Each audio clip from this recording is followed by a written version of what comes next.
Tonight, we begin with a time when humans were just trying to stay alive and accidentally created a global bias. So before you get comfortable, take a moment, like the video and subscribe, but only if you genuinely enjoy what I do here. And let me know in the comments where you're tuning in from and what time it is for you. It's always fascinating to see who's joining us from around the world. Now, dim the lights and let's ease into tonight's journey together. In the deep prehistoric past, before language, before culture, before anyone had strong opinions about the correct way to do things, human hands were completely undecided. No dominant hand, no favourite. No awkward realisation that one hand does all the work while the other just exists for balance and emotional support. Early humans lived in a world that rewarded flexibility, not preference. Survival didn't care which hand you liked better. It cared whether you could grab food, climb away from danger, and not immediately fall over. Hands were interchangeable tools, like two equally unreliable co-workers who might both fail you at any moment. If something needed grabbing, you used whichever hand was closer. If you tripped, you flailed with both. If a predator appeared, you didn't think, "Ah yes, my dominant side." You thought, "Move. Now." And both hands agreed enthusiastically. At this stage, symmetry mattered. Climbing trees required balance. Carrying food required even weight distribution. Running away from danger required arms swinging in a vaguely coordinated manner. Favouring one hand too strongly would have been suspiciously inefficient, like insisting on hopping on one foot because it felt more you. Tools were simple. Stones were picked up, not engineered. Sticks were used until they broke, then replaced without ceremony. There was no craftsmanship, no technique, no moment where someone said, "Actually, try striking the rock with your other hand for better results." Precision had not entered the chat. Injuries were frequent and medicine was non-existent. If you hurt one hand and couldn't switch to the other, that was unfortunate. If you hurt one hand and could adapt, congratulations. You got to keep existing. Natural selection quietly applauded adaptability and moved on. Children grew up copying whatever worked. Adults used both hands because both hands worked.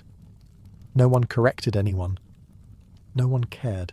There were no rules, no instruction manuals, no prehistoric forum debates about whether one hand was morally superior. Handedness didn't exist because it served no purpose. Nature hadn't been given a reason to choose. Balance was safer than specialization. Generalists survived longer than specialists in a chaotic world where everything wanted to kill you or steal your food. But that calm, symmetrical phase wouldn't last, because the moment humans stopped holding tools and started making them, the body would be forced to pick a side, and one hand would quietly begin to do more work than the other. Symmetry was nice while it lasted. Two equal hands. No favourites. No pressure. Unfortunately, humans had a habit of ruining perfectly balanced situations by inventing things. And the moment our ancestors decided to make tools instead of just grabbing whatever stick was lying around, that peaceful agreement between the hands ended immediately. Early stone tools were not forgiving. You didn't gently shape a rock into a blade. You struck it. Hard. With precision. One bad hit didn't just ruin the tool. It sent sharp flakes flying toward your fingers, which, at this point in history, were very important to keep attached. Suddenly, how you struck mattered. A lot. At first, people experimented. Left hand, right hand, whatever felt okay that day. But something strange happened. Using the same hand again and again made the process smoother. The strike landed where expected. The angle improved. The flake broke cleanly. Mistakes happened less often. Blood loss decreased. This was considered a major success. The brain noticed. Repeating the same motion built something powerful. Muscle memory. The body stopped guessing. Movements became automatic. And once a motion became automatic, switching hands felt wrong, like trying to write your name with your elbow. You could do it, but why would you willingly choose chaos? Tool-making rewarded consistency, not creativity. The most successful toolmakers weren't the ones switching hands for fun. They were the ones doing the same movement hundreds of times without thinking about it. Precision beat novelty. Survival beat variety. And here's the important part. Other people noticed. Humans learn by watching. When someone made a good tool, others copied not just the tool, but the movements, the stance, the grip, the hand. Children copied adults. Adults copied whoever didn't cut themselves. Slowly, one hand started doing most of the work. Not because it was better by design, but because it got better through repetition. The other hand didn't disappear. It assisted, stabilized, held the stone steady, and quietly accepted its supporting role. This wasn't a decision. There was no meeting, no announcement, no prehistoric pamphlet explaining the benefits of hand preference. It was just the body doing what bodies do best, choosing the option that wastes less energy and spills less blood. Symmetry had been useful, but efficiency had arrived. Once early humans began repeating the same movements over and over, the body adapted, and the brain, never one to miss an opportunity to optimize, quietly took control. Brains love efficiency. If they could wear a tiny accountant's visor, they would. And once one hand started doing most of the fine work, the brain began rearranging itself to support that decision. The brain is not symmetrical in how it works, even if it looks that way from the outside. Different tasks settle into different regions, and once a task finds a home, it tends to stay there. Repetitive tool-making, careful striking, and precise manipulation demanded planning, timing, and control. These tasks began clustering on one side of the brain because scattering them everywhere would have been a logistical nightmare. As this specialization grew, the hand connected to that side became faster, steadier, and more reliable. The other hand didn't get worse, it just didn't get promoted. It became the assistant, the stabilizer, the one holding the stone while the important hand did the dangerous work. Office politics existed long before offices. Switching hands now felt inefficient. Movements that once worked equally well suddenly felt clumsy on one side. The brain had invested time and energy into one pathway, and it wasn't interested in funding a second one unless absolutely necessary. This didn't mean early humans couldn't use both hands. They could. They often had to. But when precision mattered, when one mistake could slice skin or waste hours of effort, the preferred hand took over. The brain had decided which side got the delicate tasks. Children growing up in this environment absorbed the pattern without realizing it. They watched adults shaping tools with one hand and copying those movements. Not because anyone told them to, but because copying success felt safer than improvisation. If everyone around you used the same hand to strike stone, trying the opposite felt like deliberately choosing the harder path. Over generations, this preference began appearing earlier in life.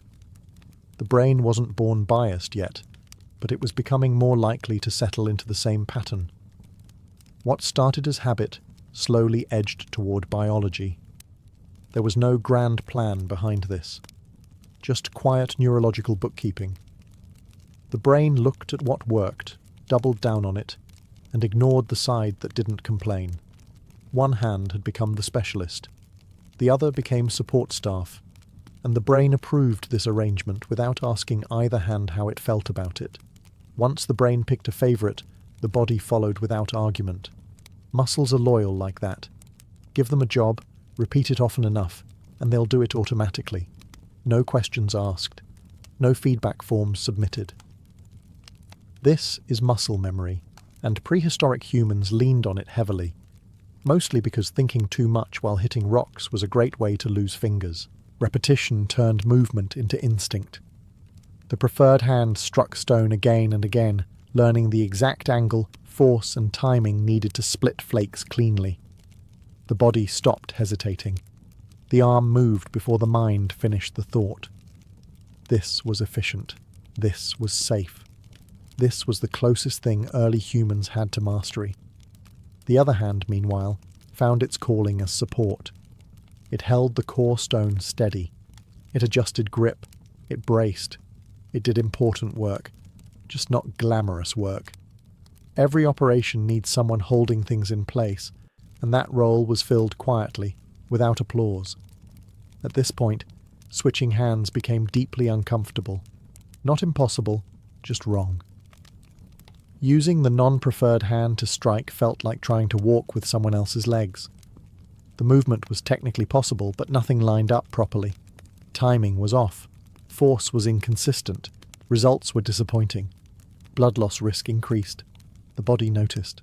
Muscle memory didn't care about fairness. It cared about outcomes. The hand that succeeded kept getting better. The hand that hesitated stayed behind. Over time, the gap widened. What started as a mild preference hardened into a default setting. Daily life reinforced this constantly. Cutting meat, scraping hides, carving wood. Every task repeated the same motion. Each repetition strengthened neural pathways and muscle coordination. The body slowly stopped treating both hands as equals and started treating them as a team with assigned roles. Children learned this without instruction. They copied adults, and their muscles learned what adult muscles already knew. If the adults used one hand to strike, children practiced that hand more often. Practice built familiarity. Familiarity built preference. Preference built habit, and once a habit becomes automatic, questioning it stops making sense. No one asked, "Should I use my other hand today?" The body had already answered that question hundreds of times. The answer was always the same. By now, handedness wasn't just a choice. It was embedded in movement itself. The body had decided long before the mind ever noticed. By the time muscle memory had taken over, handedness was no longer just an individual habit. It had quietly become a social one. Early humans didn't learn from instruction manuals or helpful diagrams. They learned by watching. And humans are excellent imitators, sometimes to our benefit, sometimes to our downfall. When someone in the group made good tools, everyone noticed. Not because they wanted to compliment them, but because good tools meant better hunting, cleaner cuts, and fewer injuries. If you wanted to survive, you copied the person who wasn't bleeding. And copying didn't stop at the tool itself. People copied the stance, the grip, the rhythm, and most importantly, the hand. If the best toolmaker used one hand, trying to use the other felt like deliberately choosing the wrong answer on a test where the punishment was sharp stone fragments. Children absorbed this pattern without anyone explaining it. They watched adults work and mirrored them instinctively. Not because they understood efficiency, but because imitation felt safe. Doing things the normal way reduced mistakes. Doing things differently invited attention, and attention was rarely good in a prehistoric camp. Over time, a subtle feedback loop formed. Most adults used one hand. Children copied that hand. Those children grew up and became the adults others copied. No one enforced the pattern. No one punished deviation. It simply became the path of least resistance. And humans love the path of least resistance. This social copying had powerful effects. It smoothed cooperation. When everyone worked the same way, teaching became easier. Demonstrations made sense. Movements matched. Confusion dropped. Group efficiency increased without anyone ever having to discuss it around the fire. Even mistakes reinforced the pattern. If someone tried using the opposite hand and struggled, the group quietly filed that away as not ideal. No ridicule was needed. Reality handled the lesson.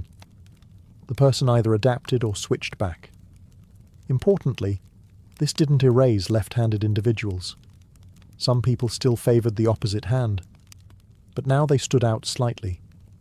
Not as wrong, not as bad, just different. And difference in a survival-focused group carried subtle costs. It slowed learning. It made imitation harder. It required explanation. Most people avoided that friction by doing what everyone else did. So handedness stopped being just about bodies and brains. It became cultural, passed down through observation rather than genetics alone. A behaviour inherited by watching, not by choice, By now, the bias was no longer quiet. It was normal. As early humans spent more time living in groups, something subtle but powerful began shaping behavior: predictability. In a prehistoric camp, predictability wasn't boring. It was comforting. When everyone knew what everyone else was likely to do, fewer things went wrong. And fewer things going wrong meant fewer injuries, fewer arguments, and fewer funerals.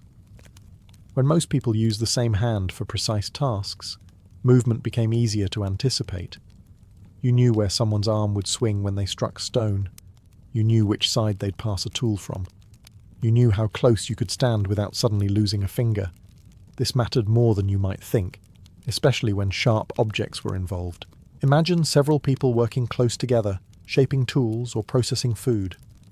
If everyone moved differently, chaos followed. Arms crossed unpredictably. Hands collided. Someone got cut. Predictable movement reduced all of that. And predictability came from shared habits, including which hand did the dangerous work. Once a majority used the same hand, coordination improved automatically. Tasks flowed more smoothly. Teaching required fewer gestures. Demonstrations made sense without explanation. The group didn't become better because anyone was smarter. It became better because everyone moved the same way. This also mattered during hunting and defense.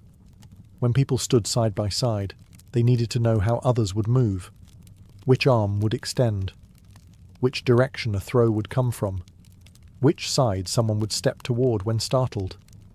Shared handedness made group motion feel synchronized, even without conscious planning. Those who matched the group's movements fit in more easily. Not socially, literally. They moved through space with fewer collisions and fewer corrections. That small advantage mattered in a world where mistakes cost energy, and energy was survival. People who didn't match weren't punished. They weren't expelled. But they stood out. They had to adapt more often. They had to explain themselves more. Their movements required adjustment from others. And in a prehistoric setting, being the one who required extra adjustment was inconvenient. So most people quietly aligned with the group.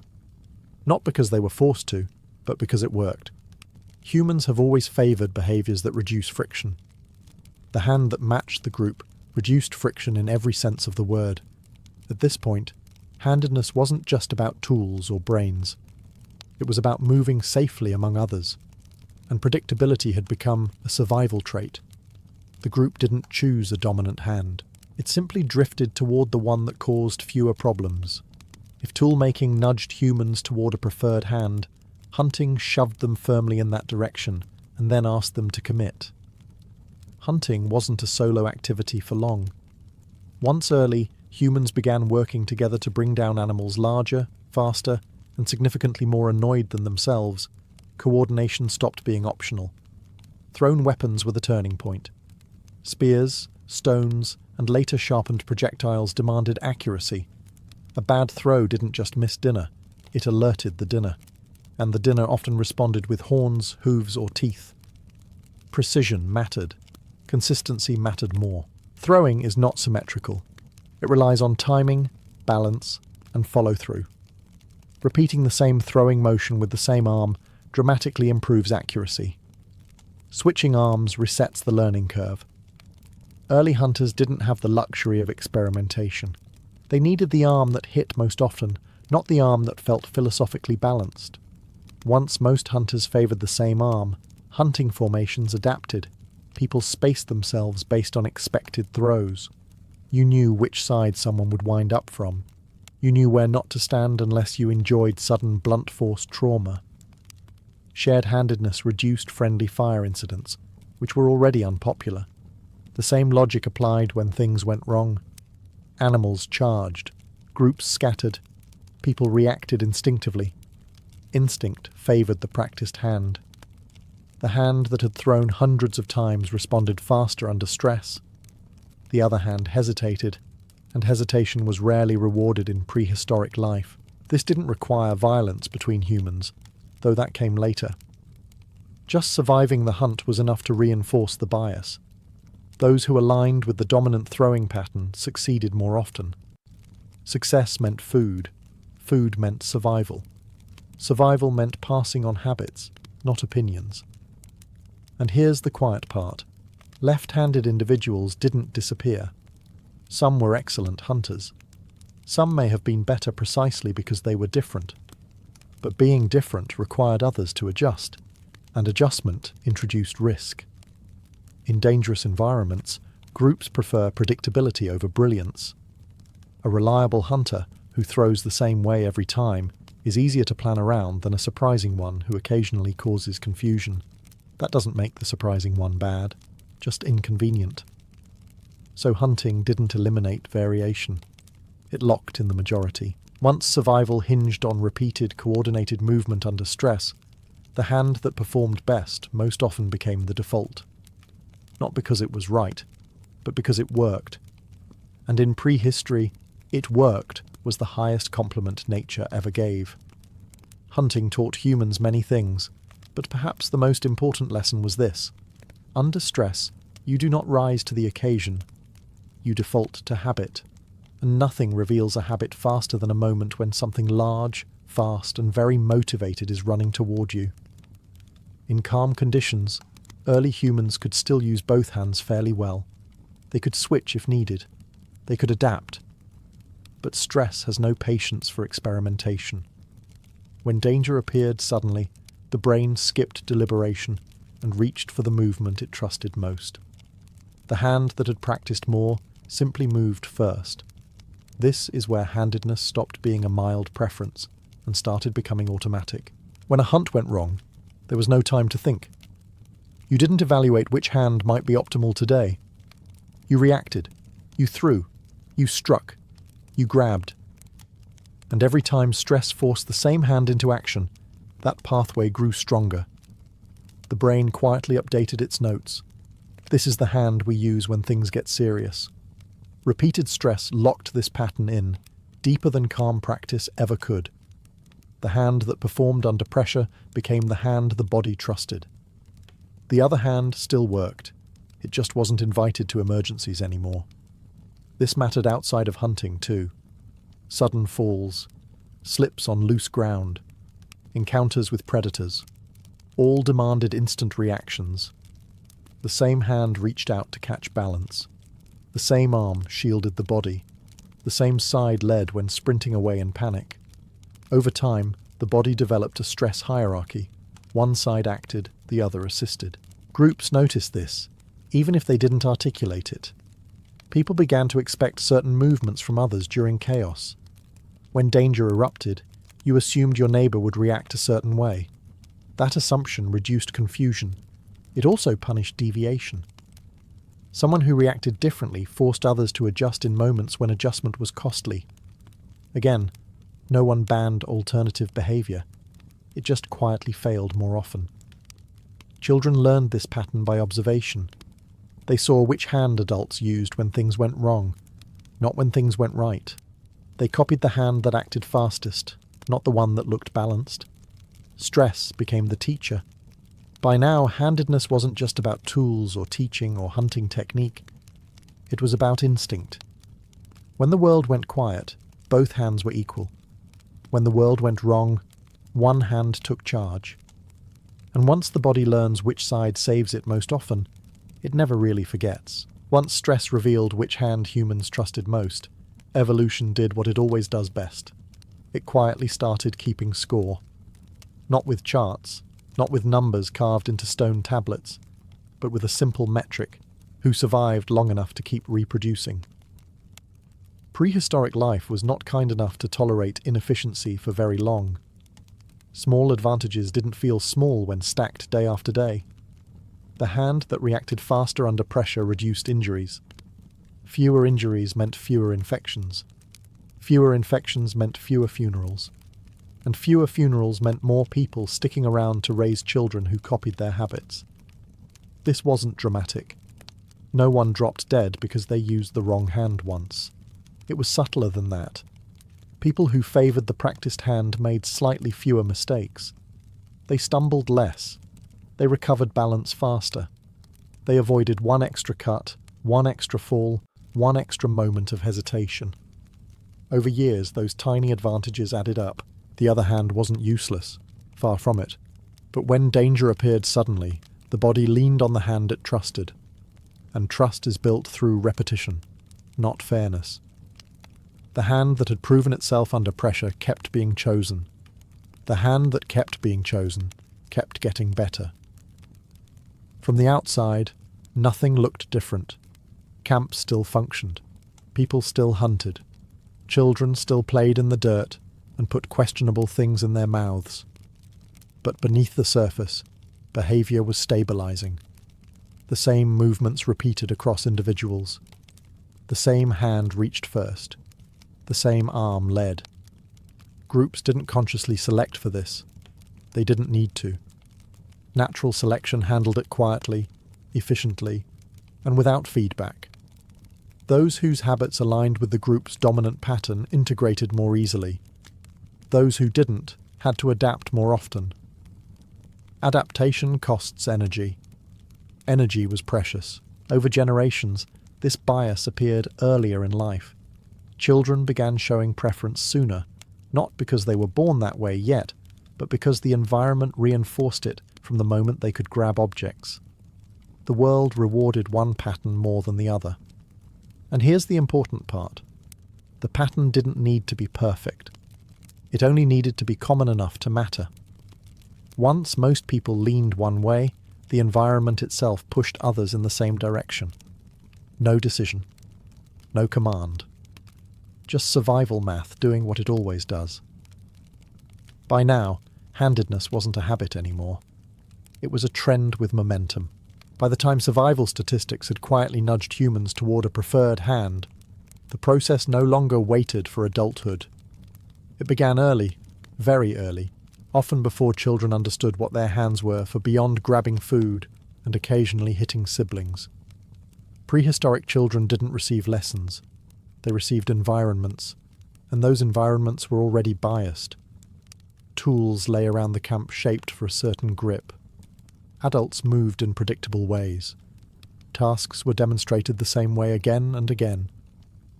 Long before a child could consciously choose a hand, one hand was being invited to the party more often.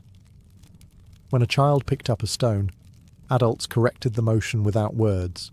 They adjusted the grip, they repositioned the arm, they showed the movement, and because most adults used the same hand, those corrections quietly favoured that side.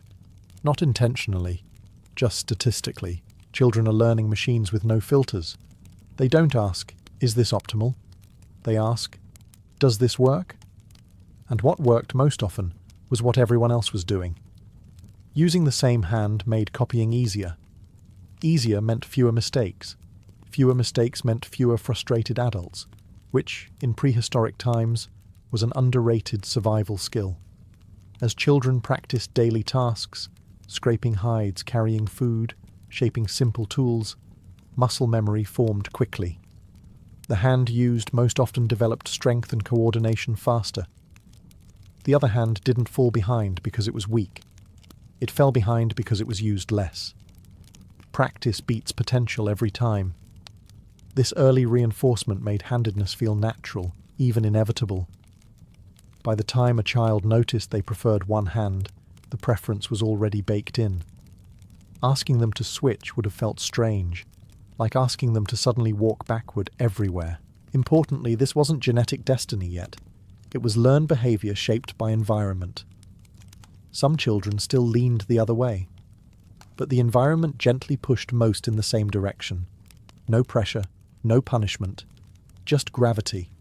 And gravity always wins. Once this pattern reached childhood, it became incredibly stable. Adults weren't just passing down genes anymore.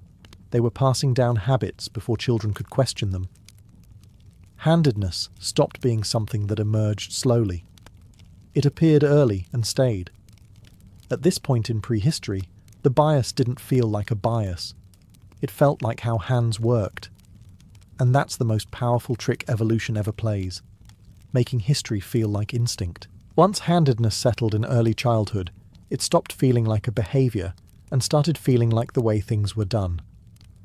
And humans are very good at turning repeated behavior into tradition without ever noticing the transition. One day, you're copying movements because they work. The next day, you're doing them because they feel normal. And shortly after that, doing anything else feels suspicious.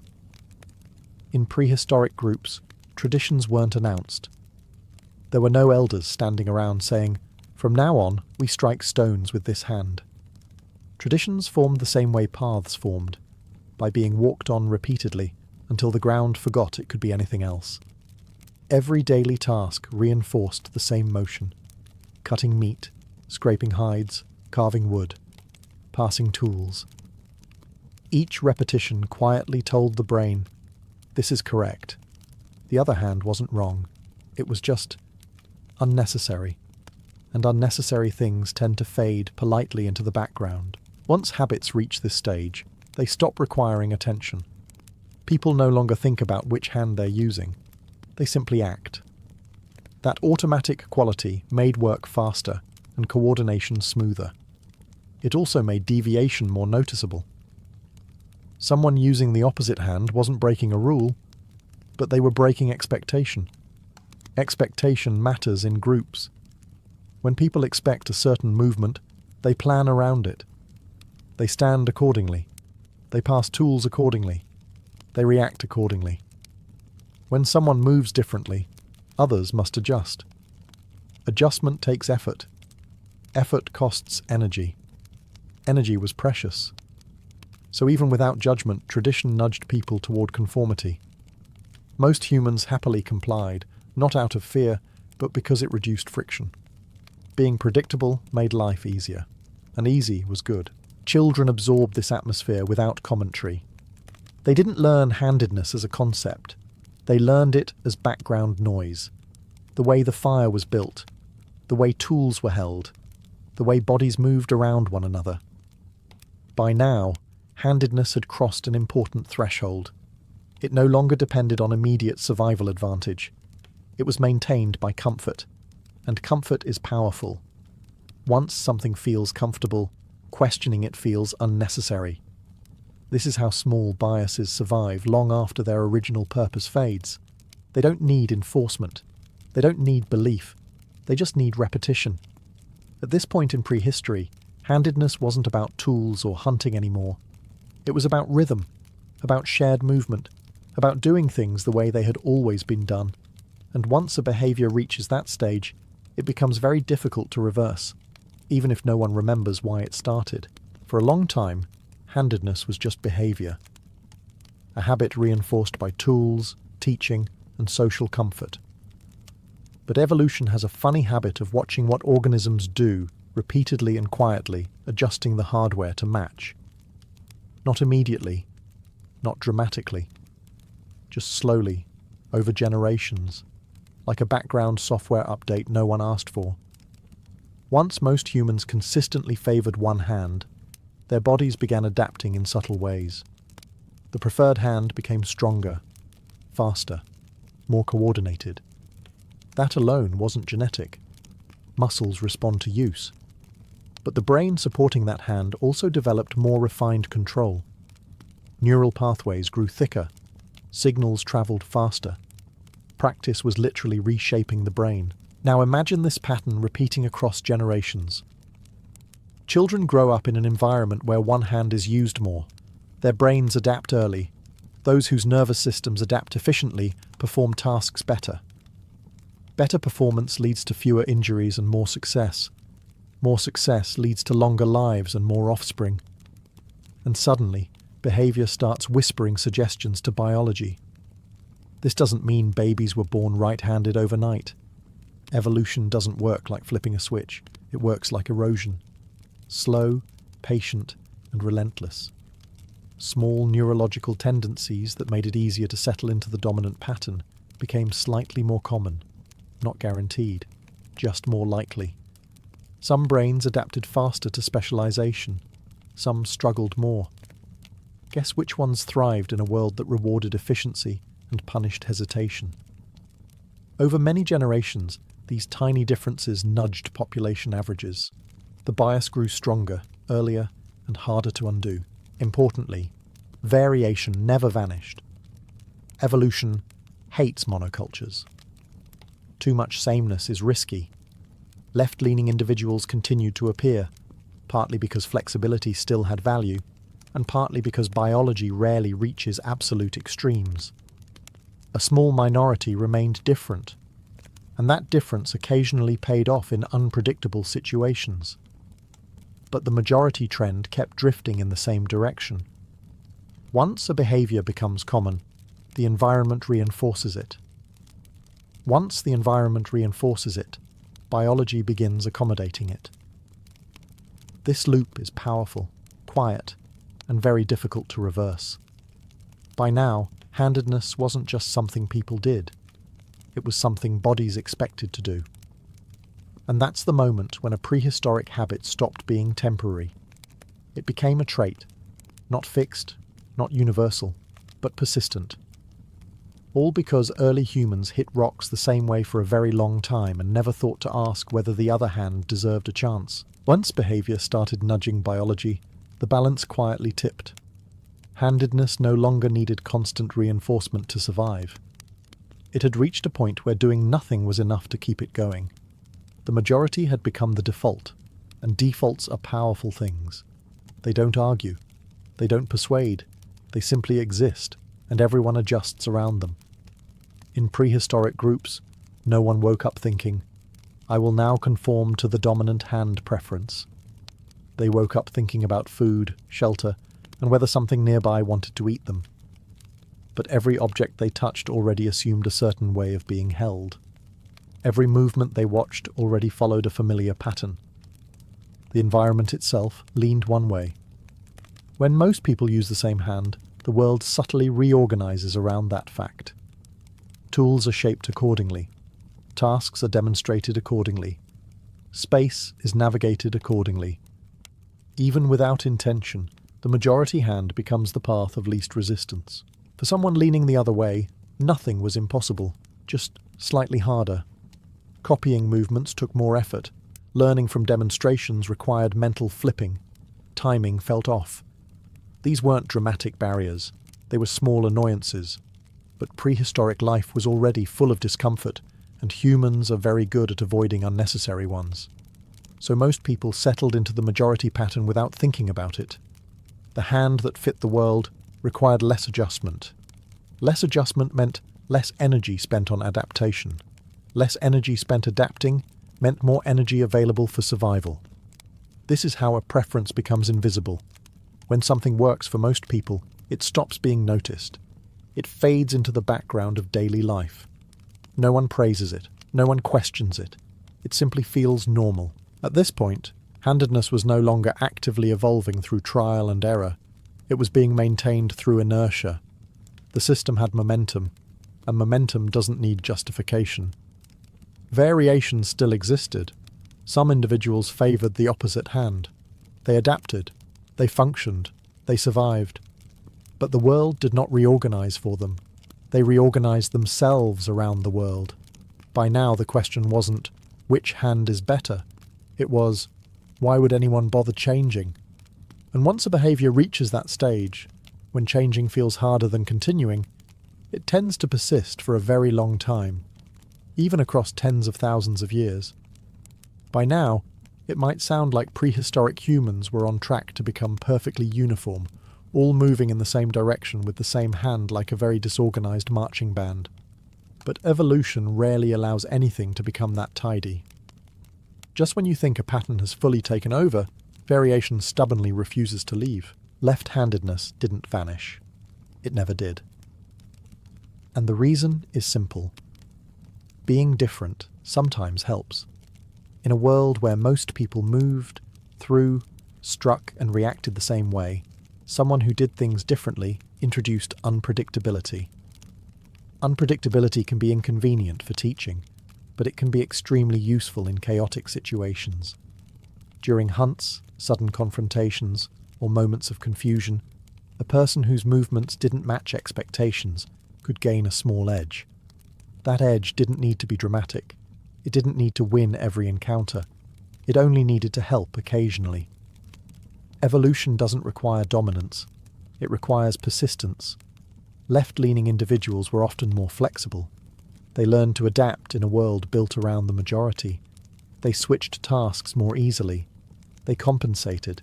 They adjusted. That adaptability itself was valuable in unpredictable environments. Importantly, prehistoric groups didn't persecute difference. There was no ideology attached to handedness yet. No one thought one hand was evil or cursed. That comes later. In prehistory, difference was tolerated as long as it didn't cause constant problems. And left-handed individuals usually figured out how to make things work. From an evolutionary standpoint, this balance made sense. Too much uniformity is risky. If an environment changes suddenly, a population that behaves identically can fail together. Variation provides insurance. It's nature's backup plan.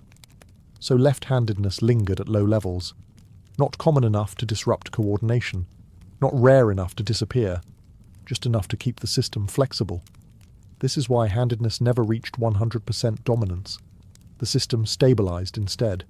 Most people favored one hand, a minority favored the other. The balance held.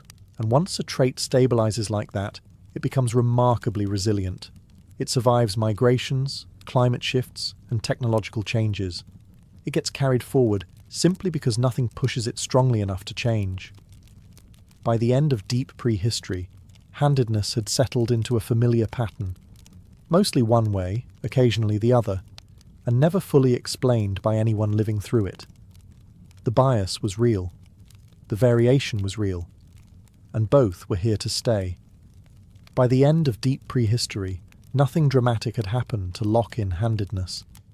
There was no final moment, no turning point, no cave painting declaring one hand superior.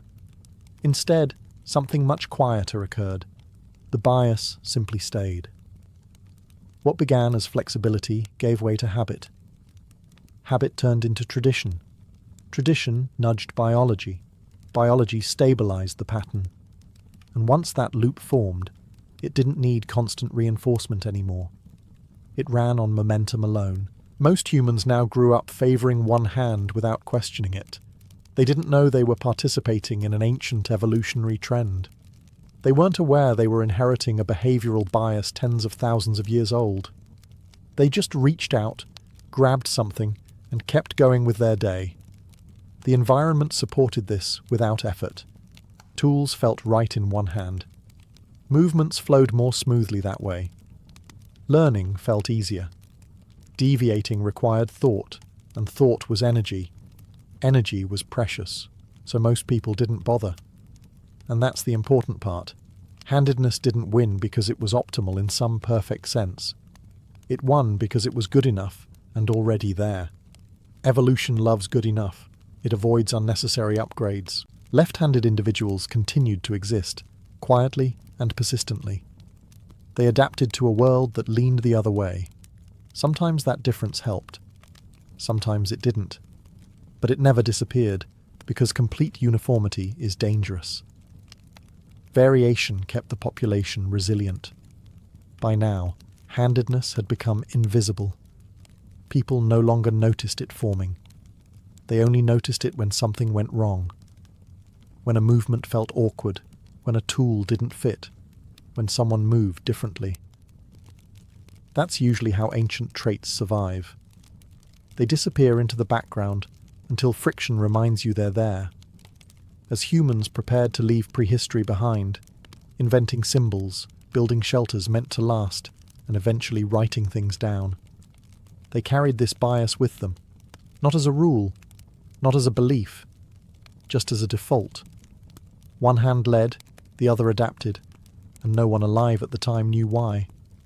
That's how most of human evolution works, not through grand decisions, but through small conveniences repeated until they feel inevitable. And once something feels inevitable, it tends to stick around for a very long time. Cornelia enters the story already wrapped in silence, not the peaceful kind, but the heavy, watchful silence Rome reserves for its Vestal virgins. From the moment she is chosen, her life stops belonging to her. She wears white wool, not because it is modest, but because it is symbolic. White means untouched. Wool means old Rome, ancient Rome, the Rome that pretends nothing ever changes. Cornelia is no longer a daughter, a future wife, or even fully a person. She is a walking promise that the city will not collapse tomorrow. The Vestals are expected to be perfect, but never visible. Everyone knows who they are, yet no one is supposed to look too closely. They live in privilege, housed near the Forum, exempt from a father's authority, allowed to own property, and escorted through the streets with ceremonial respect. And yet every step is monitored. A Vestal's virtue is not private morality, it is state infrastructure. If Cornelia fails, Rome fails. At least, that is the superstition everyone pretends not to question. Her vow lasts 30 years. 30 years without marriage, without intimacy, without the ordinary human mistakes Rome forgives in everyone else. Senators cheat openly, generals father children across provinces, even the gods misbehave constantly. But a Vestal must remain untouched, or else the universe itself is supposedly offended. This is not faith. It is pressure disguised as holiness. Cornelia's daily life is rigid but quiet, tending the sacred fire, performing rituals few fully understand, reciting formulas older than memory. There is no applause for doing it right, only punishment if something goes wrong. The fire goes out, a beating, a rumor spreads, an investigation. Rome is not interested in certainty, only reassurance, and reassurance requires a scapegoat when anxiety rises. By the 1st century before the Common Era, Rome is already nervous. Civil wars, political assassinations, collapsing traditions. Old morals are preached loudly precisely because fewer people believe in them. In this climate, the Vestals become symbols again, dragged back into the spotlight whenever the state feels threatened. Cornelia does not choose this role. She inherits it. What matters most is not who Cornelia is, but what she represents. She is expected to be spotless in a city that is anything but. Her body becomes a boundary Rome draws to convince itself that order still exists somewhere. And boundaries, once drawn, invite testing. Long before accusations surface, Cornelia is already standing on a fragile line. All it takes now is suspicion. And Rome is very good at that. Cornelia did not volunteer to become a Vestal virgin. No one ever did.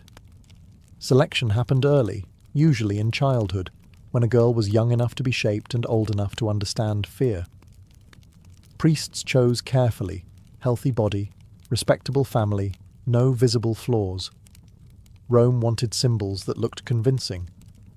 Once chosen, consent was a formality. Refusal was not really an option. The gods had allegedly spoken. Parents smiled through clenched teeth. A daughter was taken, and the family gained honour in exchange for absence. For Cornelia, the transition was abrupt. One day she belonged to a household governed by a father. The next, she belonged to the state. The Vestals lived apart, removed from ordinary Roman rhythms. No marriage negotiations, no domestic duties, no children. Freedom, technically.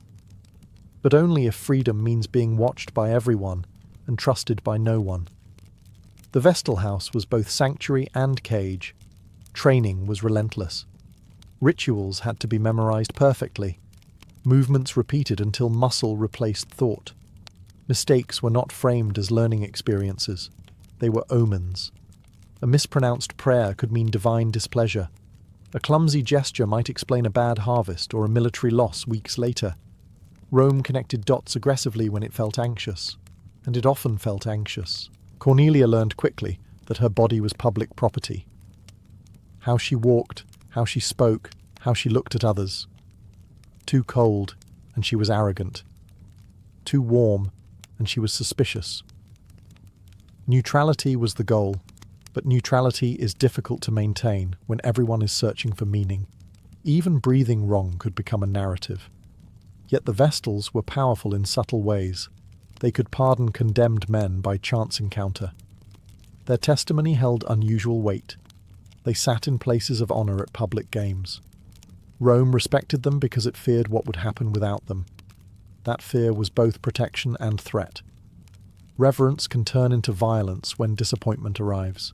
Cornelia grows into her role as the city grows more unstable. Political rivalries intensify. Public morality becomes performance art. Everyone talks about virtue because everyone suspects its absence. In this environment, the Vestal virgins become less like priestesses and more like stress indicators. When things go wrong, people look at them first. Cornelia understands this long before her name is spoken aloud. She watches other Vestals disciplined for small errors. She hears whispers about earlier trials, about punishments buried rather than discussed. The message is clear. Purity is not something you are. It is something you must constantly prove. And proof in Rome is often decided after the fact. Cornelia's fall does not begin with evidence. It begins the way most Roman scandals do, with murmurs. A look held too long. A favour granted too easily. A man seen leaving a place he should not have been near. In Rome, rumour is not background noise. It is a political tool, a form of entertainment, and occasionally a weapon sharpened for convenience. Truth is optional. Repetition is not. By the late 1st century before the Common Era, Rome thrives on accusation. The Republic is fraying, and everyone senses it.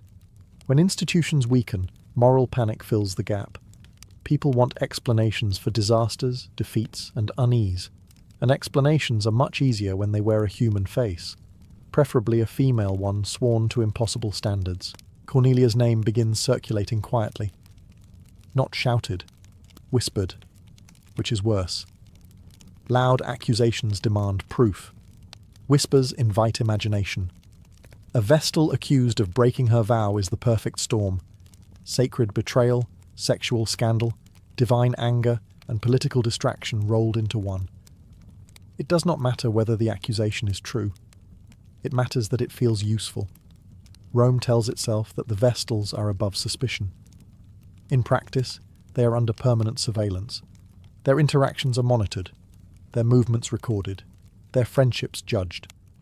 Cornelia likely senses the shift before anything official happens. The smiles grow tighter. The glances linger. Silence becomes interpretive.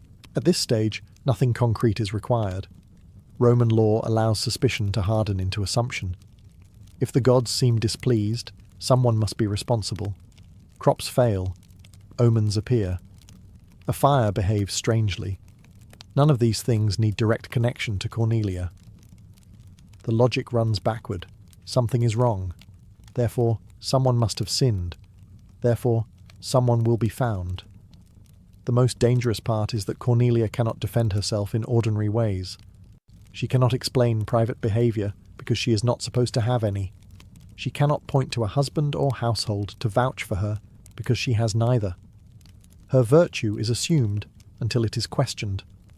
Once questioned, it becomes nearly impossible to prove. Rome claims to revere purity, but what it really worships is control. A Vestal's body is symbolic territory. Accusing Cornelia is not just about her. It is about reminding everyone that sacred roles exist only as long as the state allows them to. Rumour becomes rehearsal. The city is testing how ready it is to condemn. By the time the accusation is spoken aloud, Cornelia's fate is already leaning in one direction. Trials in Rome rarely begin with neutrality. They begin with a story people have already decided to believe. When Cornelia is formally accused, Rome pretends to be shocked. This is theatre. Everyone has already rehearsed the outrage in private. The charge is simple and devastating. Violation of the Vestal vow of chastity. There are few crimes in Rome more symbolically explosive. A Vestal's impurity is not treated as a personal failing. It is treated as a crack in the cosmic order. Cornelia is no longer a woman on trial. She is a bad omen with a pulse.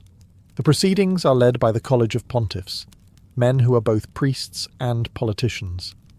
This matters. The trial is not about discovering truth, but restoring confidence. Rome does not need certainty. It needs closure. And closure, in religious cases, often looks like punishment rather than proof. Cornelia is allowed to speak, but only within strict limits. She cannot cross-examine accusers. She cannot demand evidence in a modern sense. Roman law, especially sacred law, operates on reputation, interpretation, and perceived sincerity. How she speaks matters more than what she says. Calm can look cold. Emotion can look guilty. Silence can look arrogant. There is no winning posture. Witnesses are vague. Testimony relies on implication rather than fact. A man was seen nearby. A routine was broken. A gesture was misread. Each fragment alone means nothing. Together, they create a story. And Rome loves stories that explain its fears. Cornelia insists on her innocence. Vestals accused falsely often do. That is not unusual. What is unusual is that Rome seems unconvinced before she finishes speaking. The city is tense. Political factions are clashing. Morality trials offer a convenient outlet. Punishing a Vestal reassures the public that the gods are still being managed, that corruption has boundaries somewhere. There is also precedent, and precedent is cruel. Previous Vestals have been condemned under similar circumstances. Their names are remembered not for evidence, but for outcome. Once the charge is credible enough to be public, acquittal becomes dangerous. If Cornelia is innocent, then Rome has been wrong. If Rome is wrong, then the gods may be angry for reasons no one controls. It is safer to be decisive than accurate. The atmosphere is heavy with inevitability. Cornelia stands alone in ceremonial white, surrounded by men whose authority depends on her conviction making sense. Her life is weighed against public anxiety, and anxiety usually wins. By the time judgment approaches, the question is no longer whether Cornelia broke her vow. The question is whether Rome can afford to believe that she did not. The punishment for a condemned Vestal is designed to look merciful while being anything but. Rome cannot spill the blood of a sacred virgin. That would be impious. Instead, it invents a workaround that satisfies religion, law, and cruelty all at once. Cornelia is sentenced to be buried alive. Officially, the gods take responsibility after that. Rome washes its hands. The ritual is carefully choreographed. There is no shouting crowd, no public spectacle in the arena. This is not entertainment. It is solemn, almost embarrassed. Cornelia is led in silence through the streets, escorted like an honoured guest rather than a criminal. The city watches anyway. It always does. Respect and fear blur into something deeply uncomfortable. She is taken to a small underground chamber just outside the city boundary. Rome is precise about geography when it comes to guilt. The chamber contains a bed, a lamp, a little food, a little water. Enough, supposedly, to prove that Rome did not kill her. What happens next is framed as divine judgment. The logic is delicate and absurd. Cornelia is not executed. She is abandoned. Before she descends, the Pontifex Maximus performs prayers. The language is formal, detached. This is not about Cornelia as a person. This is about restoring balance. The gods must be appeased. The city must move on. If she is innocent, the gods will intervene. If not, then justice has been done. Either way, Rome wins. Cornelia says little, according to later accounts. Some claim she protests. Others insist she walks calmly, dignified to the end. The truth is unknowable, filtered through generations of moral storytelling. What matters is how Rome remembers her final moments. Silence becomes virtue. Resistance becomes guilt. Composure becomes proof of acceptance. Once the chamber is sealed, the city exhales. Anxiety has been addressed. A problem has been contained underground. Life resumes. Markets open. Debates continue. Rome congratulates itself on having faced impurity head-on.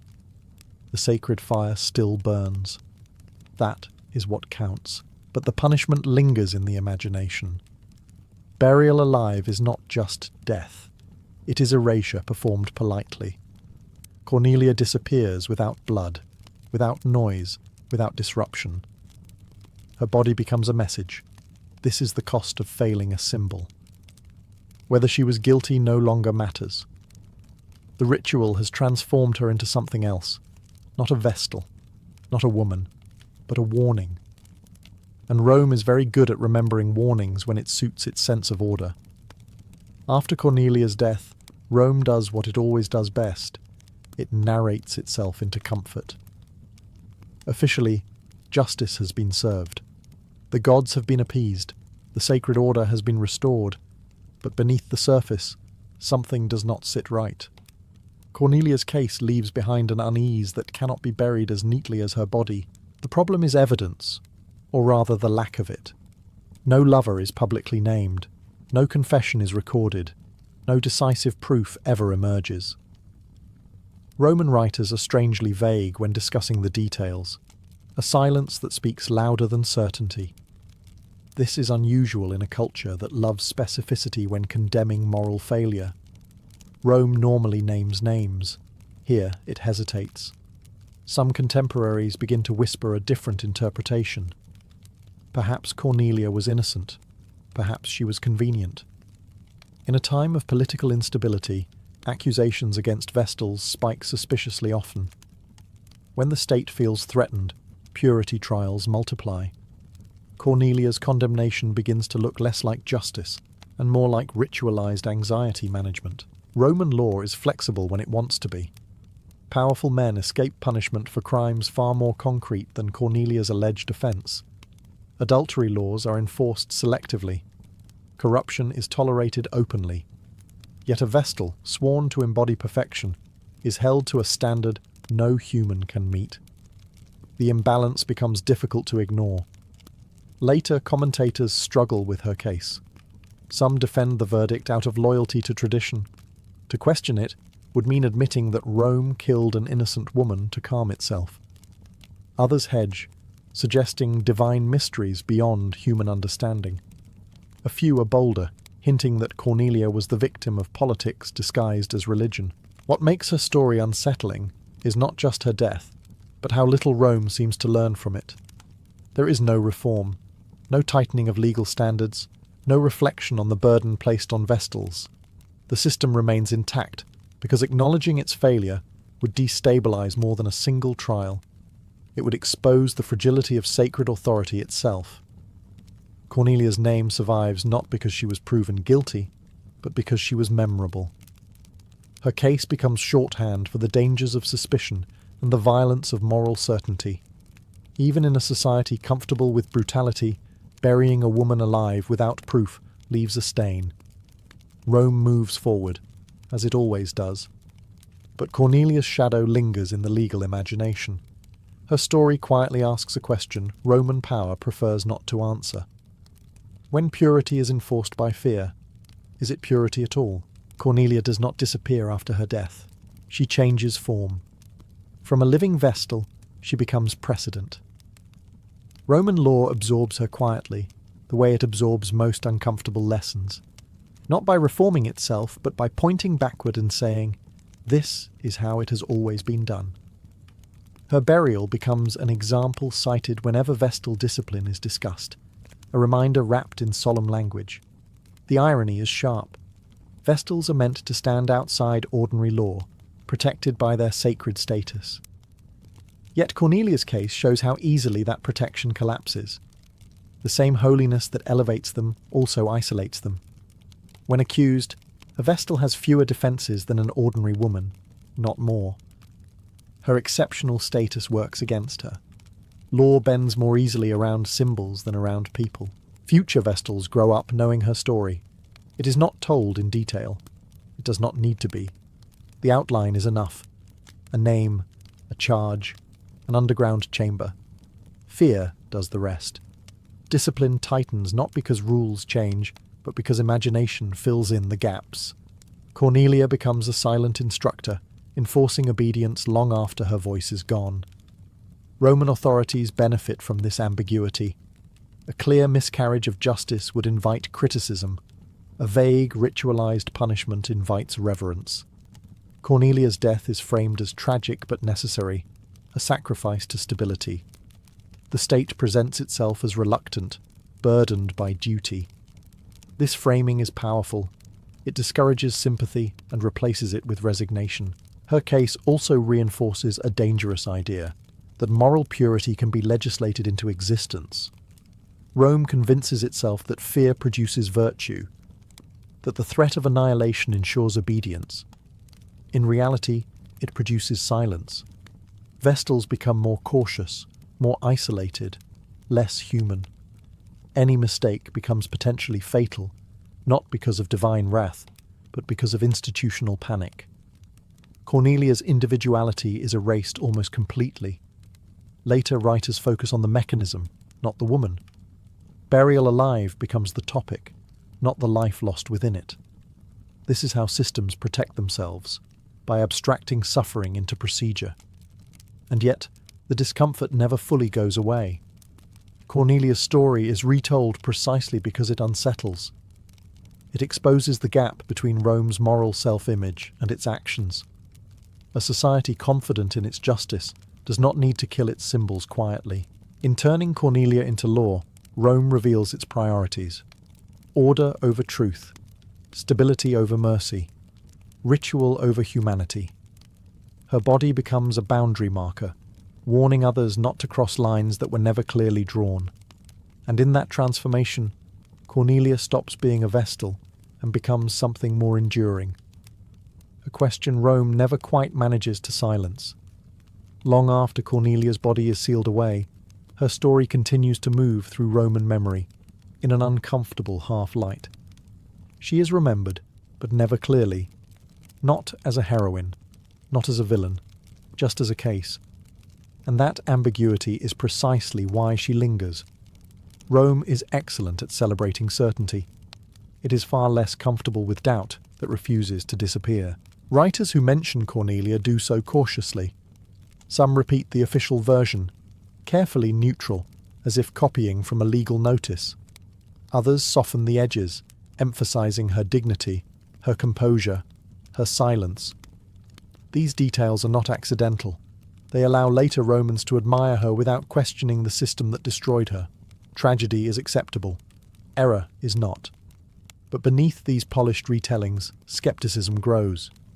If Cornelia was truly guilty, why is the evidence never clearly stated? If the gods were satisfied, why does her story keep resurfacing? Rome rarely dwells on resolved matters. It revisits unresolved ones obsessively. Cornelia becomes a moral ghost, appearing whenever questions of religious authority and legal cruelty intersect. Her case also exposes a deeper contradiction in Roman thinking. The city prides itself on rational law, on procedure, precedent, and civic order. Yet in Cornelia's trial, emotion, fear, and symbolism dominate. The law does not weigh facts, it weighs anxiety. The more Rome insists on its rationality, the more Cornelia's fate undermines the claim. Over time, she begins to attract sympathy, especially in periods when Rome itself feels morally uncertain. When civil wars erupt, when emperors abuse religious authority, when purity laws are weaponized again, Cornelia's story feels uncomfortably familiar. She becomes less an isolated tragedy and more a warning about what happens when institutions confuse control with virtue. Even the punishment itself troubles later sensibilities. Burial alive is framed as pious restraint, but its cruelty is undeniable. It is slow. It is silent. It is designed to hide responsibility behind ritual. That design becomes increasingly hard to defend as Roman thinkers begin, cautiously, to reflect on justice as something more than tradition. Cornelia's afterlife is not divine. It is intellectual.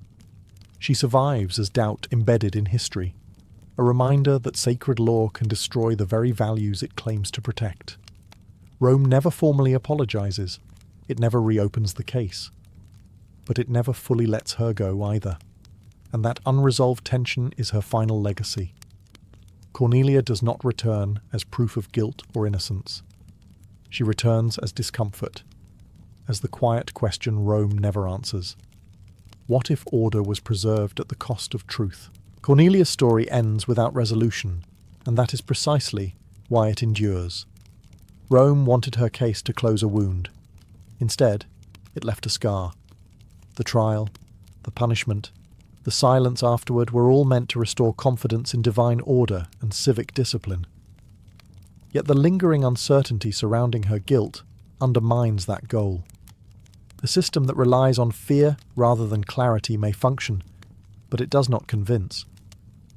What Cornelia represents in the end is not chastity or sacrilege, but the danger of turning morality into spectacle.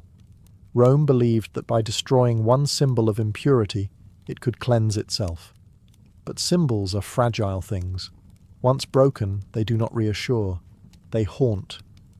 Cornelia becomes a reminder that purity enforced by violence is not purity at all, but performance backed by terror. Her case also exposes how justice shifts when the accused is required to embody perfection. Ordinary Romans are allowed contradiction. Vestals are not. The moment doubt enters the picture, innocence becomes irrelevant. Cornelia is punished not because she is proven guilty, but because the idea of her guilt is too destabilizing to ignore. Rome chooses certainty over truth, ritual over mercy. Centuries later, her story still feels uncomfortably modern. Institutions continue to demand symbolic figures to reassure anxious societies. When systems fail, individuals are often sacrificed to preserve appearances. Cornelia's trial shows how easily law bends when it serves emotional needs rather than ethical ones. The procedures look solemn. The outcome feels inevitable. Responsibility dissolves into tradition. There is no moral triumph here, no clear lesson neatly wrapped. That is why Cornelia matters. She forces us to sit with ambiguity, to recognize how often power disguises fear as virtue, how often silence is mistaken for consent, how easily justice becomes theatre when authority feels threatened. Rome survives Cornelia, of course. Empires always survive individuals. But survival is not the same as righteousness.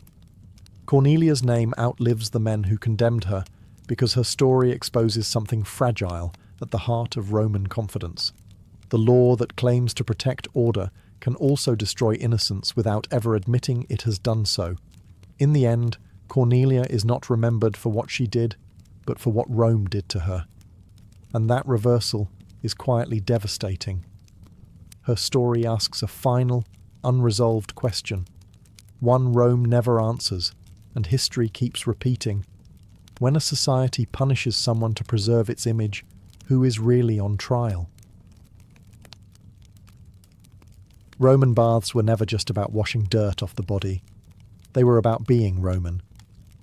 From the moment you stepped through the entrance, it was clear this was not a private activity or a quiet routine.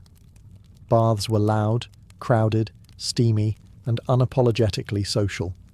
If you wanted solitude, you stayed home. If you wanted to exist in Roman society, you went to the baths. Most Romans visited nearly every day, not because they were obsessed with hygiene in the modern sense, but because the bathhouse was where life happened after midday. It was where you relaxed, showed off, listened, watched, and were watched in return. Missing the baths meant missing conversations, deals, rumours, and subtle shifts in public opinion. In a city obsessed with status, absence could be noticed just as much as presence. The architecture alone made a statement. Massive halls, vaulted ceilings, marble floors, painted walls, and statues everywhere. Even ordinary citizens bathed in surroundings that looked imperial. This was intentional. The baths were a message carved in stone. Rome provides. Emperors poured enormous resources into bath complexes because nothing advertised power better than hot water flowing freely to the masses. Bread and circuses mattered, but warm baths every afternoon created loyalty on a daily basis. Inside, the atmosphere was anything but serene. Slaves hurried back and forth, vendors sold snacks, oils, and drinks, voices echoed off stone walls, philosophers argued, politicians listened more than they spoke. Athletes stretched, old men complained, young men preened. Everyone was naked, but no one was equal. Status followed you even into steam and sweat. Bathing followed a loose routine, but rules were flexible. You exercised, scraped sweat and oil from your skin, moved through hot rooms, warm rooms, and cold plunges. But the order mattered less than the interactions along the way. Conversations began in one room and ended in another. A joke overheard in the steam could become gossip by the time you hit the cold pool.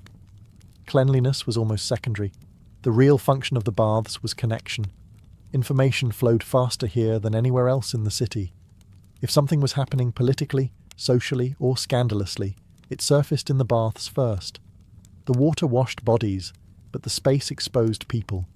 And in Rome, being exposed was never neutral. Once inside the baths, Rome's social hierarchy did not disappear. It simply changed clothes. Everyone bathed together in theory, but status was still carefully observed in practice. Senators, equestrians, freedmen, and labourers all shared the same spaces, yet they moved through them differently. Who you spoke to, where you lingered, and how confidently you occupied space, all signalled your position without a single word being spoken. The layout of a Roman bathhouse guided behaviour. Large open halls encouraged movement and visibility. Smaller rooms created intimacy and opportunity. The hottest rooms drew those eager to show endurance and toughness. The cold plunge attracted spectators as much as swimmers, because nothing revealed self-control like not flinching when your body screamed. Rome admired discipline, even when it involved shivering in public. Nudity did not erase power. It emphasized it. The wealthy arrived with entourages of slaves carrying towels, oils, and scraping tools. Their bodies were groomed, fed well, and carefully maintained. The poor came alone, doing what they could with what they had. Everyone noticed the difference. The baths were democratic only in access, not in appearance. Conversation flowed freely, but not randomly. Powerful men listened for opportunity. Favour could be won or lost between steam and marble. A well-timed comment could open doors. A careless remark could close them. The baths were a testing ground, where reputations were adjusted daily through hundreds of small interactions. No formal speeches were needed. Influence spread quietly, carried by heat and proximity. Women, when present, experienced the baths differently. In many periods, bathing was segregated by time or space, but rules varied. Where mixed bathing occurred, it was controversial, watched closely, and morally charged. The baths amplified anxieties about desire, control, and reputation. Even when separated, gossip crossed walls easily. Privacy was always temporary. The physical structure reinforced Rome's values. The baths were meticulously maintained, regulated, and funded. Disorder here would imply disorder everywhere. Clean water, heated floors, and smooth stone reassured citizens that the system worked. If Rome could organize something this complex and luxurious for everyday use, it must be strong, but beneath the polished surfaces, tension simmered. Everyone was visible. Everyone was evaluated. The baths offered relaxation, but they also demanded performance. In Rome, even leisure was competitive. And nowhere was that clearer than in a room full of steam, where status followed you even when you had nothing left to wear. If the Roman baths had a true specialty, it was not hygiene. It was information. The hot rooms, thick with steam and half-heard conversations, functioned as Rome's most efficient rumour mill. Voices carried strangely through the heat. Words floated, detached from their speakers, and reassembled themselves into stories by the time they reached the next room. Nothing spread faster in Rome than a secret overheard while everyone pretended not to listen. The heat did something to people. It loosened tongues as effectively as wine, but with better acoustics. Men complained about rivals, boasted about connections, hinted at promotions, and leaked just enough detail to seem important. No one announced news directly. That would look desperate. Instead, they let it slip casually, knowing someone else would carry it onward. Politics thrived here. Senators did not make speeches in the baths, but they paid close attention. Alliances were tested in small talk. Reactions were measured carefully. A raised eyebrow could matter more than a vote in the forum. The baths offered plausible deniability. If something backfired, it was only chatter. If it succeeded, it was influence. Scandals found fertile ground in steam. Affairs, divorces, debts, and family disputes circulated constantly. The nakedness of the setting added to the thrill. Rome pretended to value restraint, but it loved exposure. The baths blurred boundaries between public and private in a way few other spaces could. Everyone was physically vulnerable, which made reputations feel vulnerable too. Even emperors were not immune. Their names were whispered with caution, but they were whispered nonetheless. Praise could turn to mockery in the time it took to move from hot room to cold pool. The baths offered a rare illusion of safety. There were no scribes, no official records, only memory. But memory in Rome was dangerous enough. Slaves and attendants became accidental couriers of gossip. They heard everything while being ignored. A remark meant for one ear might reach dozens by nightfall. The baths functioned as a social amplifier, turning small comments into shared assumptions. This constant circulation of information made the baths powerful and risky. Say too little, and you seemed irrelevant. Say too much, and you might regret it. Silence could be interpreted as caution or weakness. Speech was never neutral. In a society obsessed with reputation, the baths were both mirror and magnifying glass. They reflected what people already suspected, and enlarged it until it felt undeniable. Long before news reached official channels, it had already soaked into the walls of the hot room. And once something took root there, it rarely stayed contained. Roman baths were one of the few places where bodies were openly and constantly evaluated. This was not accidental. The culture admired physical discipline, health, and control, and the bathhouse put all of it on display. Strength, scars, posture, and confidence were read like text. A body told a story before its owner ever spoke. Athleticism mattered. Men who exercised before bathing did so in full view, stretching, lifting, sparring, or running. Sweat was proof of effort. A well-trained body suggested moral strength, self-control, and readiness for public life. A soft body suggested indulgence. Rome judged relentlessly, even when pretending not to. Scars carried special meaning. Military wounds commanded respect, but only certain kinds. Scars on the front of the body implied bravery. Scars on the back suggested retreat. The baths turned veterans into living resumes. Younger men watched closely, learning what kind of future they were expected to earn. Grooming was another form of signalling. Oils, perfumes, and scraping tools were not just about cleanliness. They marked wealth and leisure. A man with attendants and fine oils was clearly successful. One who hurried through alone was not. Excess, however, invited mockery. Rome valued balance, at least in theory. Too much attention to appearance could brand someone as vain or unmanly. Aging bodies were treated with polite cruelty. The baths were not kind to the elderly.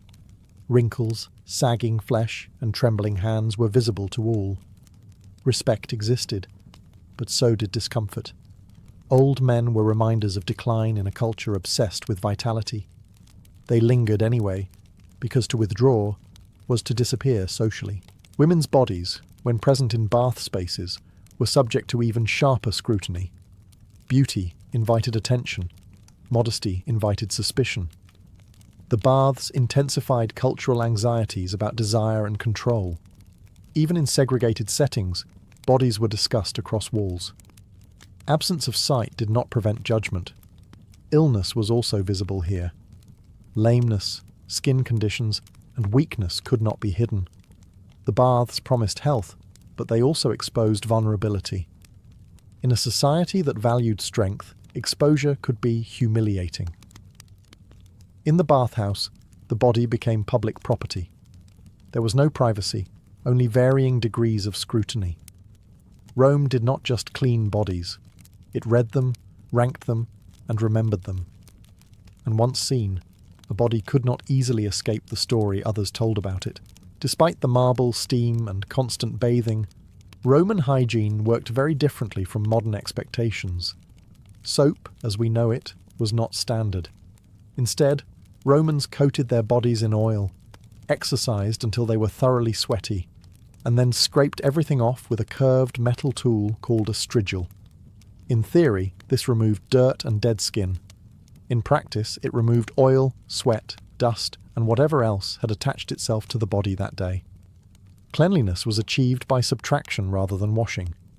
This process was communal and rarely delicate. Scraping could be rough, especially when done by slaves who were paid for speed, not gentleness. The removed mixture collected on the floor, where it was swept away along with hair, skin flakes, and general grime. The baths were cleaned regularly, but not obsessively. The idea that Roman baths were pristine is a modern fantasy. They were functional, busy, and often messy. The water itself was reused. Pools were drained periodically, not constantly refreshed. Hot rooms encouraged sweating, which meant bodily fluids circulated freely. Cold plunges offered relief, but also shared whatever the previous bathers brought in with them. Romans accepted this without much concern. Cleanliness was about feeling refreshed and socially present, not eliminating microbes no one knew existed. Public health was not the goal. Social participation was. Bathing made you acceptable, not sterile. A person who smelled strongly or skipped the baths entirely was considered neglectful or antisocial. The baths set the baseline for normalcy, not perfection. Ironically, this shared hygiene reinforced social bonds. Everyone endured the same conditions. Complaints about water temperature, slippery floors, or overzealous scrapers became conversation starters. Shared discomfort created familiarity. The baths were not luxurious retreats. They were lived-in spaces. Perfumes played an important role here. Strong scents masked unpleasant realities and doubled as status symbols. Exotic oils advertised wealth and connections. Smell became another social signal, layered over sight and speech. From a modern perspective, Roman bath hygiene seems questionable. From a Roman perspective, it worked well enough. People bathed frequently, felt refreshed, and maintained social cohesion. Disease existed, but it was not linked to bathing in their understanding. What mattered was participation. The baths did not aim to eliminate dirt entirely. They aimed to reset the body socially. After scraping, oiling, and plunging, you emerged acceptable again. And in Rome, acceptability mattered far more than being truly clean. The Roman baths were officially apolitical spaces. In reality, they were anything but. Politics simply changed tone here. Instead of speeches and laws, influence flowed through proximity, timing, and carefully casual conversation. A chance meeting in the warm room could matter more than a formal appointment. The baths offered access without paperwork. Men of power used the baths strategically. Arriving at the right hour ensured the right audience. Lingering near certain pools signalled openness to conversation. Leaving early could send a message. Nothing was accidental, even when everyone pretended it was. The informal setting allowed discussions that would be dangerous in official spaces. Aspiring politicians learned quickly. Speak just enough to be remembered. Laugh at the right jokes. Agree without committing. The baths rewarded subtlety. Blunt ambition looked crude here. Influence worked best when it felt effortless. A nod from a senator in the steam could elevate a career. Being ignored could end one. Even emperors understood the value of the baths. Some attended publicly, reinforcing their image as accessible leaders. Others avoided them, creating mystique. Either choice was political. The baths were one of the few places where social mixing felt natural, making them powerful tools for image management. Rumours tested political waters. A controversial idea could be floated lightly, gauged by reaction, then withdrawn or amplified accordingly. If people nodded, it moved forward. If they frowned, it vanished.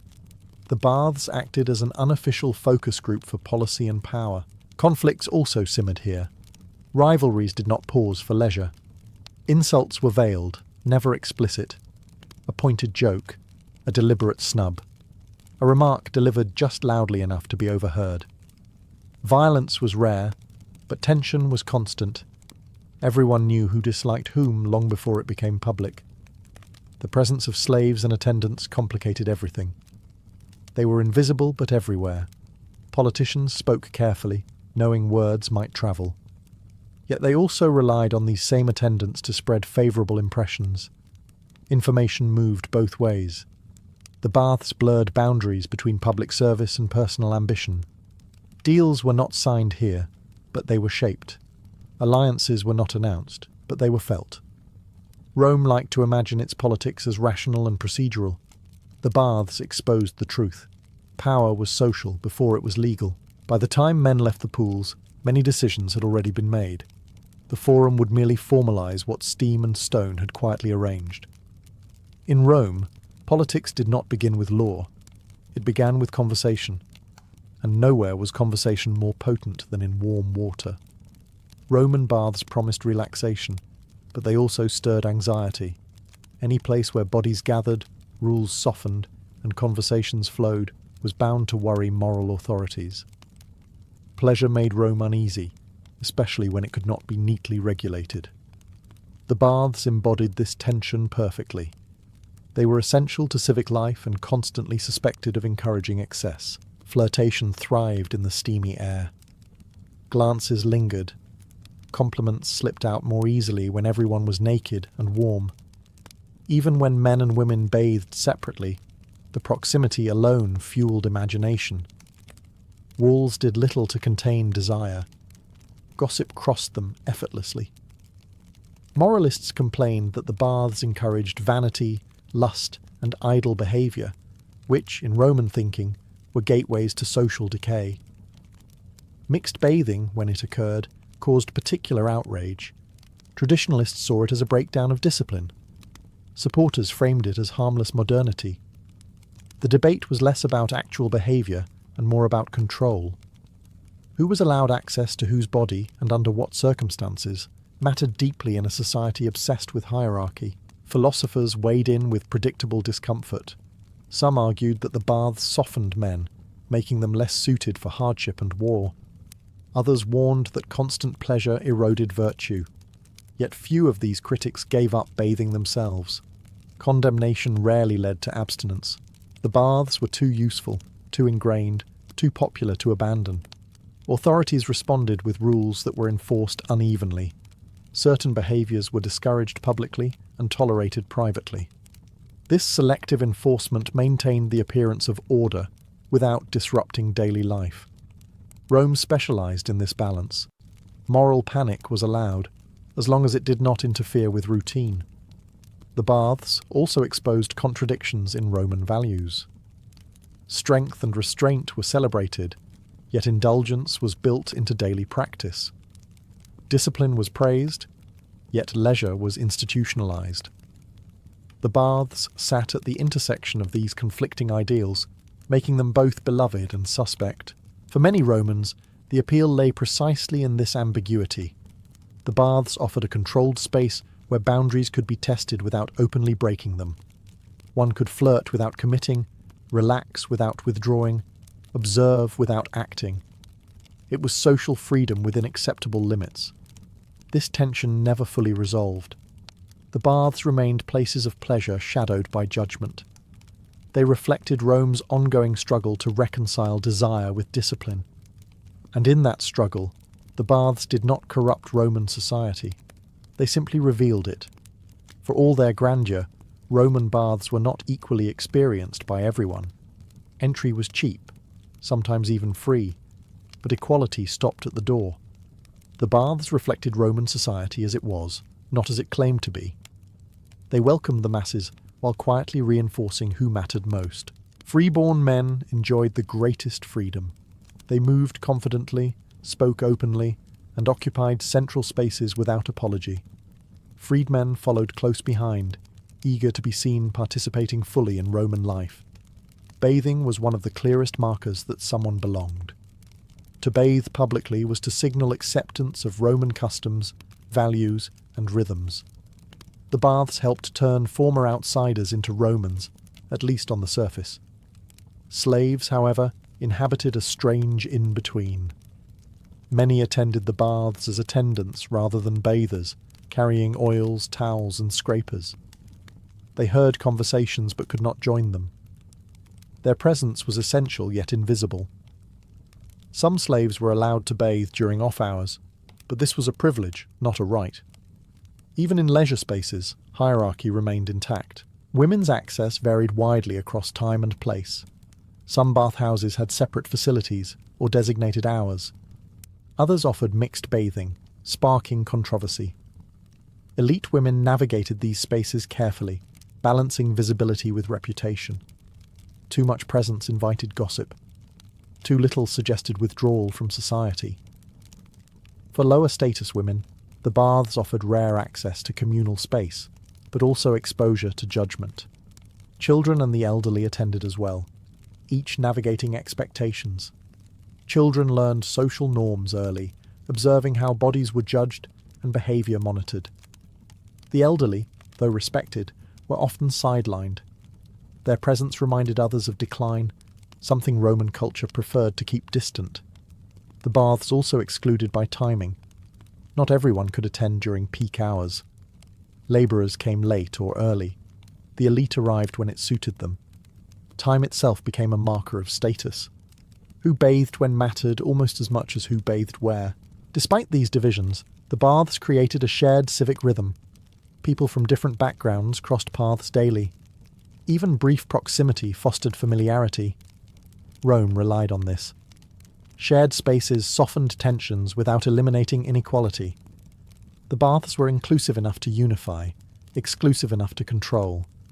They offered access while preserving order. In doing so, they became one of Rome's most effective tools for maintaining social cohesion, not by erasing hierarchy, but by normalizing it through daily routine. Roman baths endured because they solved multiple problems at once. They cleaned bodies just enough, entertained minds constantly, and kept people talking in spaces the state could quietly monitor. This combination made them far more than leisure facilities. They were instruments of stability disguised as comfort. By bringing citizens together daily, the baths softened class tension without eliminating hierarchy. Everyone shared heat and water, but not influence. That balance mattered.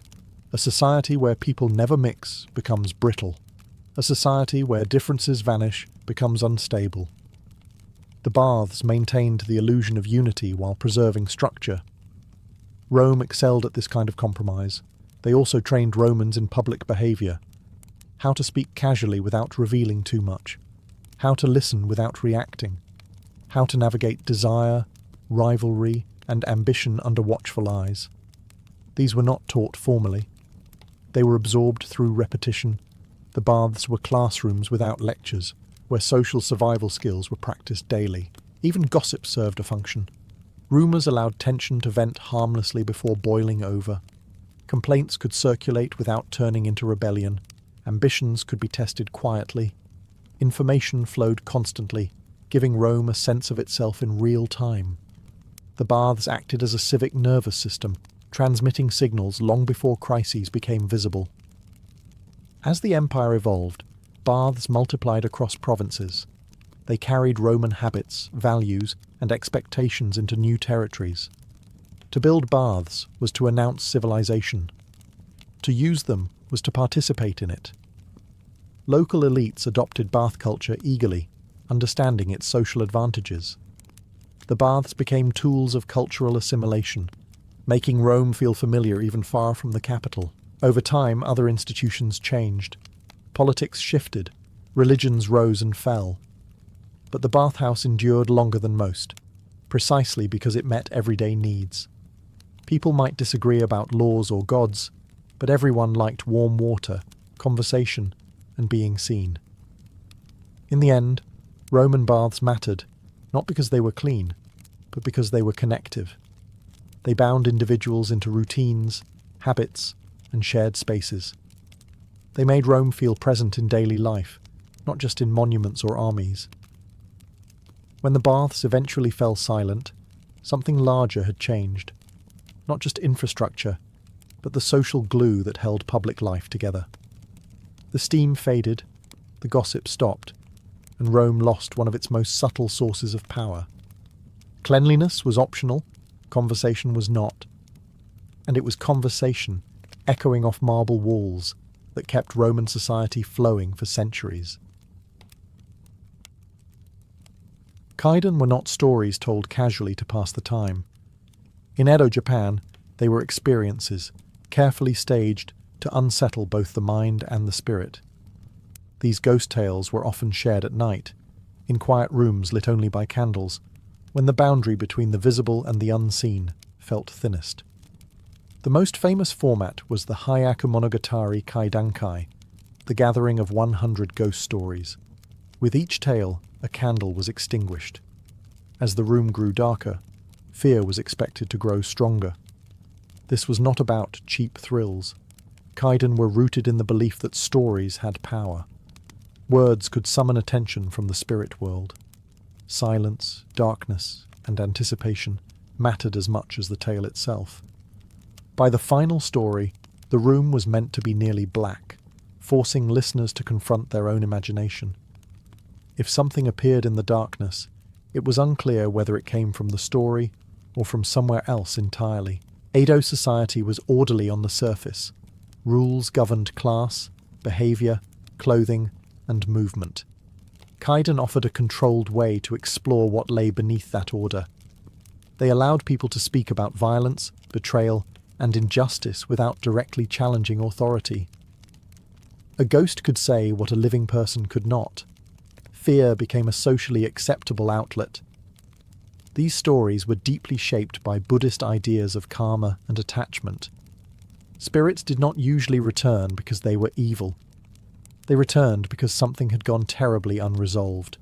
Rage, jealousy, grief, or betrayal bound them to the world of the living. In Kaiden, the afterlife was not a clean separation. It was messy, emotional, and unfinished. The setting mattered. Thin paper walls creaked. Wind moved shadows. A distant sound could become part of the story.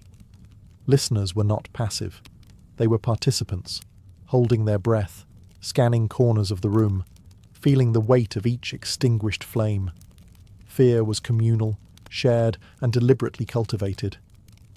Kaiden thrived in a culture that believed spirits were everywhere. Roads, rivers, bridges, abandoned houses. The world was layered, and humans occupied only one level of it. These stories reminded people to behave carefully, treat others justly, and respect unseen consequences. Not because morality was abstract, but because punishment might follow you beyond death. By the time the last candle went out, the room was silent. No one laughed. The stories were over, but the fear lingered. That lingering feeling was the point. Kaiden were meant to follow you home. At the center of Edo period Kaidan stands the onryo, the most feared type of ghost in Japanese folklore. These spirits were not born monsters. They were created by injustice. An onryo was a human being who suffered so deeply in life that death did not loosen their grip on the world. Betrayal, humiliation, abandonment, or abuse became emotional chains strong enough to anchor the soul among the living. What made onryo terrifying was not their appearance alone, but their moral logic. They did not haunt randomly. They returned with purpose. In Buddhist thought, intense attachment and unresolved emotion could warp the soul, preventing rebirth. Rage, especially, was seen as corrosive. When carried into death, it transformed grief into something dangerous. The onryo was not evil by nature. It was unfinished. Many onryo stories focused on women, reflecting the rigid constraints of Edo society. Women had limited legal power and were often trapped in abusive marriages, discarded by lovers, or punished for transgressions. Men escaped freely. In life, silence was expected. In death, that silence broke violently. The ghost became a voice that could no longer be ignored. Onryo were often described with visual restraint that made them more unsettling. Long black hair hanging loose, pale skin, white burial robes, a face frozen between sorrow and fury. These were not dramatic monsters. They were familiar figures twisted slightly out of place. Recognition was part of the horror. The ghost was someone you should have protected. Their vengeance was rarely targeted neatly. And Onryo's anger spilled outward, harming not just the guilty but anyone nearby. This reflected a deeper fear. Injustice poisons everything it touches. In many stories, entire households or villages suffer because one wrong was left unaddressed. The supernatural punishment mirrors social consequence. Importantly, Onryo could not be defeated through strength. Swords were useless. Authority meant nothing. The only way to stop them was acknowledgement, apology, prayer, ritual. The living had to admit wrongdoing and restore moral balance. Fear alone accomplished nothing. These stories carried a warning. Suppressed cruelty does not disappear. It accumulates. Edo audiences understood this instinctively. The Onryo was not just a ghost. It was a reminder that emotional violence carried consequences beyond law and lifetime. In Kaiden, rage was immortal. And that made the Onryo the most honest ghost of all. Although the Edo period is often remembered as an age of peace, it rested on the memory and machinery of violence. Samurai still carried swords. Honor still demanded blood. Executions were public. Punishment was severe. And behind the calm surface of order lay centuries of killing that had never fully settled. Kaiden absorbed this history and gave it shape in the spirit world. Many ghost stories revolve around samurai who abused power or failed their obligations. A lord who discarded a loyal retainer. A warrior who killed unjustly. A duel that ended in treachery rather than honor. These acts did not simply vanish once the sword was cleaned. In Kaiden logic, violent imbalance left residue. Spirits lingered where justice had not been satisfied. Samurai ghosts were often portrayed differently from Onryo. Their rage was colder, heavier. They appeared bound to specific locations, bridges, gates, crossroads, or execution grounds, places where blood had soaked into memory. These spirits did not scream or lash out wildly. They waited. Their presence was felt rather than seen, like pressure in the air. The fear here was not of chaos, but of obligation. Samurai culture emphasized loyalty, hierarchy, and duty above all else. Failing those principles carried consequences even beyond death. A ghost might return not to seek revenge, but to reenact unfinished duty, guarding a bridge forever, challenging passers-by, repeating a final moment endlessly. Kaiden used these figures to question the moral cost of violence wrapped in ceremony. Killing in the name of honor did not always produce peace. Sometimes it produced haunting. The stories suggested that ritualized violence still wounded the soul, even when socially justified. Common people listened carefully to these tales. Samurai authority was absolute in life. Ghost stories were one of the few spaces where that authority could be quietly challenged. A cruel lord might escape punishment while alive, but death leveled the hierarchy. In the spirit world, rank offered no protection. Buddhist influence shaped these narratives deeply. Violence created karmic weight. That weight had to go somewhere. If it was not resolved through repentance or ritual, it lingered. Hauntings were not supernatural anomalies. They were consequences. Through samurai ghosts, Kaiden reminded listeners that peace enforced by the sword was fragile. Beneath polite order lay unresolved bloodshed, waiting to surface. The spirits were not interruptions of history. They were history refusing to stay buried. Not all Edo period ghosts returned in rage or armor. Some arrived quietly, almost gently, and that subtlety made them far more disturbing. Among the most unsettling figures in Kaiden were the faceless women, spirits who appeared normal at first glance and only revealed their absence of identity at the final moment.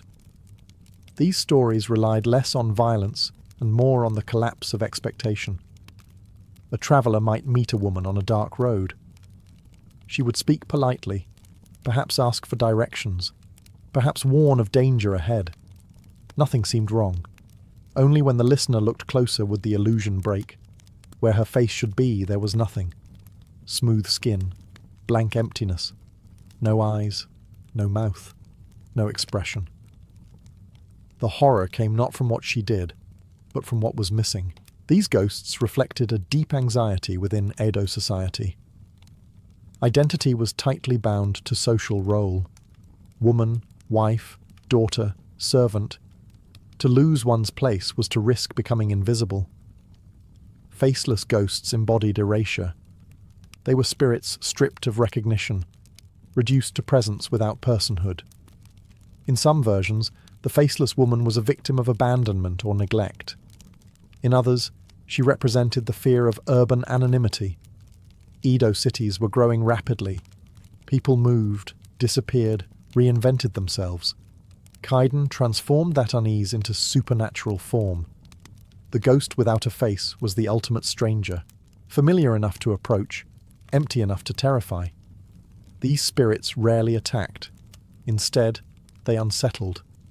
Witnesses fled in panic, questioning their own perception. The fear lingered because there was no clear threat to resolve, no curse to break, no vengeance to appease. The encounter ended, but the doubt remained. Transformation played a major role in these stories. Ghosts shifted shape. Women became mist. Faces melted away. Bodies flickered like lantern light. This instability reflected a Buddhist view of impermanence taken to its extreme. Identity itself was fragile. Attachment to form led to suffering. Faceless ghosts also served as warnings about attention and awareness. In many tales, those who ignored small signs were the ones most deeply shaken. The ghost did not deceive through force. It relied on assumption. The listener believed they were seeing a person. That belief was the trap. Unlike vengeful spirits, these ghosts did not demand justice. They demanded recognition. Their horror lay in confronting the possibility that someone could exist without being truly seen. In Edo, Japan, where social order depended on knowing one's place, that idea was deeply unsettling. The faceless woman did not scream. She did not chase. She simply revealed absence. And in doing so, she left listeners questioning how solid identity truly was once the candlelight went out. Underlying nearly every kaiden is the logic of karma. Ghosts did not appear because the world was random or cruel. They appeared because something remained unresolved. Edo audiences understood this instinctively. A haunting was not an accident. It was the visible result of imbalance, the universe insisting on being corrected. In Buddhist thinking, death did not erase responsibility. Actions clung to the soul. Desire, resentment, jealousy, and guilt weighed heavily, pulling spirits back toward the world they were supposed to leave behind. Kaiden made this invisible process tangible. A curse was not magic for its own sake. It was consequence wearing a frightening shape. Many stories follow a similar pattern. Someone commits a wrong, often small at first. A promise broken, a servant mistreated, a lover discarded. At the time, nothing seems to happen. Life continues. Then, gradually, strange events begin. Sounds at night, repeated dreams, a feeling of being watched. The ghost arrives late, but inevitably. What makes these stories unsettling is how ordinary the causes are. Kaiden do not focus on grand villains. They focus on everyday cruelty. The message is clear.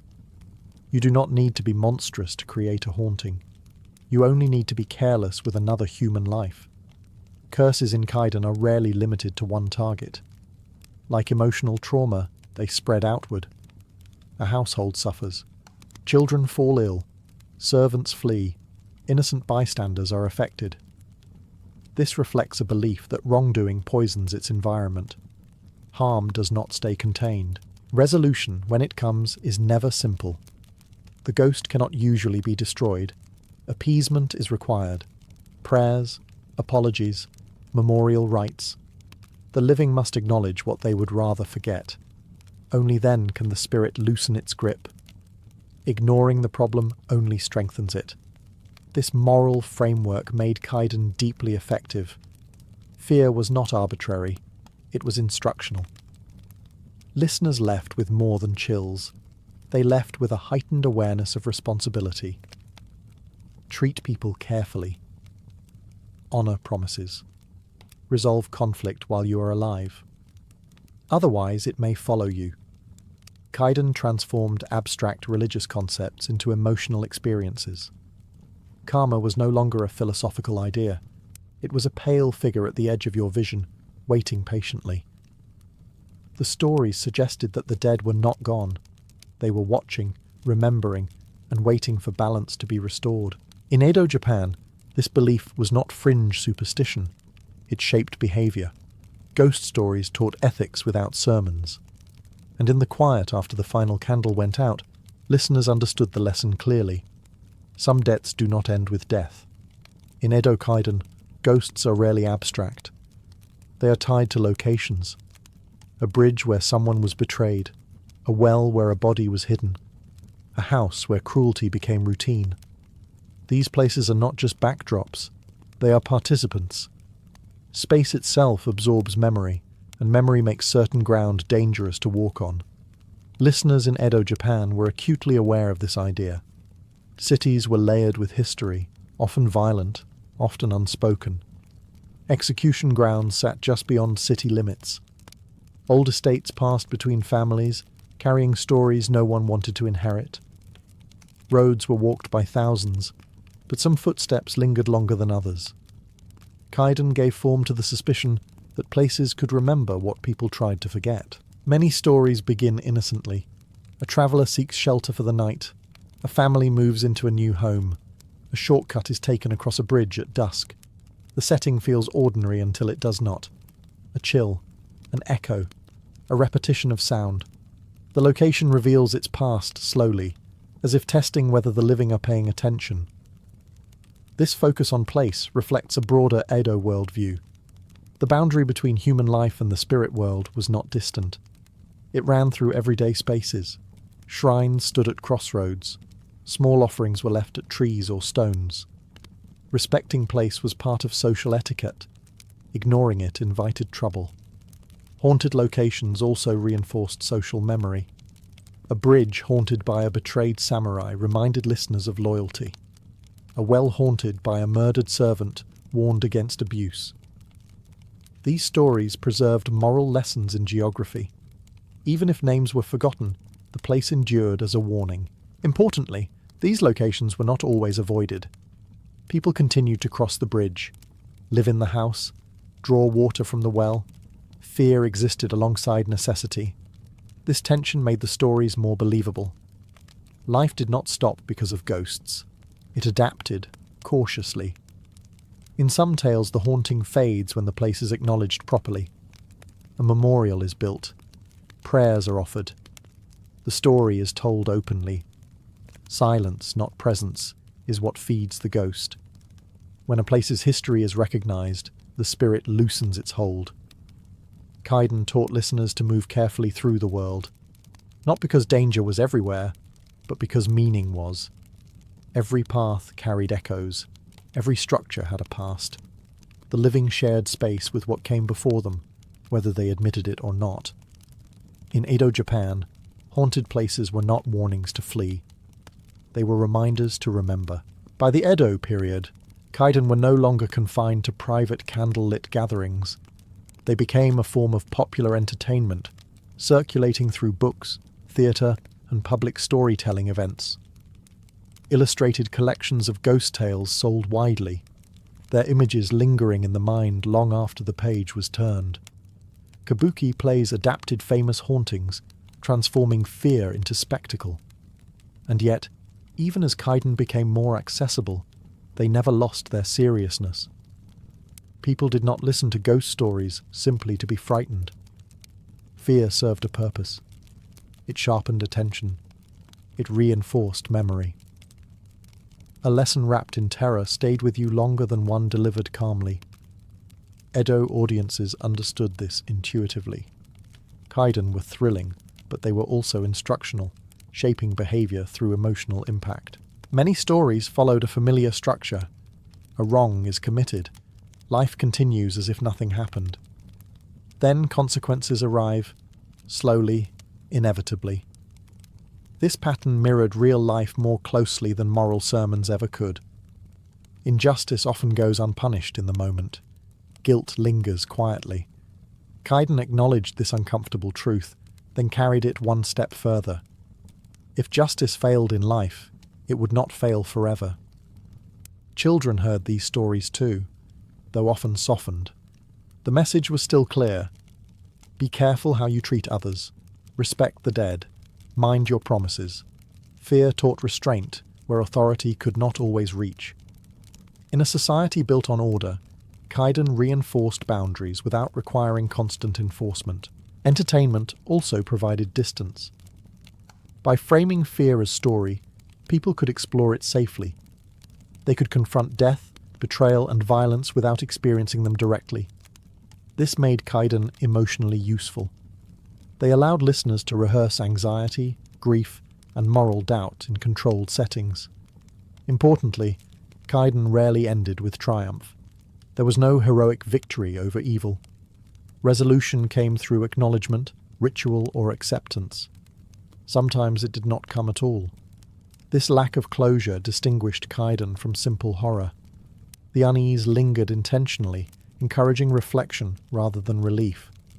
As ghost stories spread through Edo culture, they became shared reference points. Everyone knew certain tales. Mentioning a haunted bridge or vengeful spirit carried meaning instantly. Fear became communal knowledge, binding people together through shared imagination. In this way, Kaiden balanced pleasure and discipline. They entertained while reinforcing values. They frightened while teaching caution. Edo Japan did not see these functions as contradictory. Fear, when shaped by story, was a tool, and Kaiden wielded it carefully, ensuring that long after the performance ended, listeners carried the lesson home with them in the dark. As Edo Japan gave way to modernization, Kaiden did not disappear. They adapted. The candlelit rooms faded, but the stories found new vessels. Printed collections preserved classic hauntings. Woodblock prints fixed ghostly images into the public imagination. Later, film and literature carried Kaiden into entirely new eras, proving that the fear they evoked was not tied to time or place. What changed was not the ghosts, but the audience. As society modernized, belief in spirits shifted from certainty to suspicion. Yet Kaiden remained effective precisely because they never depended on literal belief. You did not need to believe in ghosts to feel the unease they created. The stories spoke to emotional truths that remained intact. Guilt, loss, injustice, and the fear of consequences that arrive too late. Modern Japanese horror inherited Kaiden's structure almost intact. Vengeful spirits still return because of unresolved wrongs. Women wronged by society still haunt the living. Places still remember what happened there. Even when the setting becomes urban apartments or empty subways, the logic remains the same. Something was ignored. Now it demands attention. What makes Kaiden so durable is their restraint. They rarely rely on shock alone. Horror unfolds slowly. The supernatural intrudes quietly. Silence matters. Absence matters. This pacing influences modern storytelling far beyond Japan, shaping global horror aesthetics that favor atmosphere over spectacle. Kaiden also resists simple moral resolution. Modern audiences are accustomed to clear villains and victories. Kaiden deny that comfort. The ghost is often justified. The living are often complicit. Resolution, when it occurs, feels incomplete. This ambiguity feels increasingly relevant in a world where harm is complex and accountability often delayed. Even skepticism does not weaken Kaiden. In some ways, it strengthens them. When ghosts are no longer accepted as literal, they become metaphors. Trauma that refuses to fade. History that will not stay buried. Social wounds passed quietly between generations. The haunting becomes psychological, but no less powerful. Japanese culture continues to revisit Kaiden because they offer a language for discussing what is difficult to confront directly. Modern horror, literature, and art still return to these themes, reshaping them for new anxieties while preserving their emotional core. The candle may be gone, the room may be bright, but the fear remains. Kaiden survived Edo Japan because they were never about darkness alone. They were about what happens when people believe the past is finished, and discover instead that it has been waiting patiently for the lights to go out. Kaiden endure because they refuse to let the living forget. At their core, these stories insist that actions matter beyond their immediate moment. They reject the idea that time alone heals injustice. In Edo Japan, this belief shaped how people understood responsibility, memory, and fear. And it continues to resonate because those concerns have never disappeared. The ghosts of Kaiden are not invaders from another world. They are consequences. They return because something was denied recognition while it could still be addressed. An apology never offered, a cruelty dismissed, a promise broken and rationalized away. Kaiden suggests that ignoring harm does not erase it, it transforms it. What makes these stories powerful is their refusal to comfort. There is no final authority that restores order effortlessly.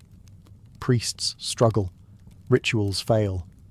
Sometimes the haunting simply fades, not because justice was achieved, but because enough acknowledgement finally occurred. Closure, when it arrives, is fragile and incomplete. That uncertainty feels honest. Kaiden also invert the usual relationship between fear and power.